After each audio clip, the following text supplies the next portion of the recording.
The previous verse is saying, Dehi Dasyam, just make us your servants. So then Krishna, although the question is not asked,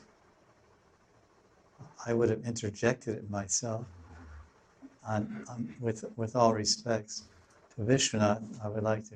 The gopis said that you showed us all these treasures, and so it's Krishna. My idea of this lila, Krishna would have said, "Well, that's very nice. All right, so I paid you quite a bit, and you said that I've already given you advance payment, like Amazon. You make the payment first, and then you get your goods. So you already paid in advance.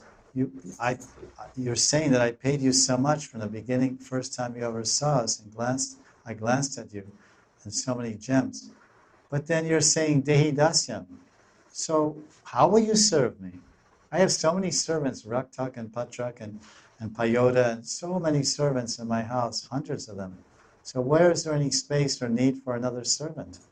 Even though you're paid, you've been paid and you've already been paid so much, and I don't know if there's any service for you. So then they would say, no.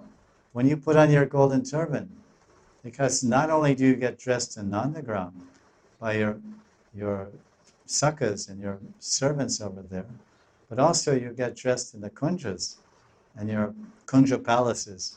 So who's going to dress you there except us? And we're expert.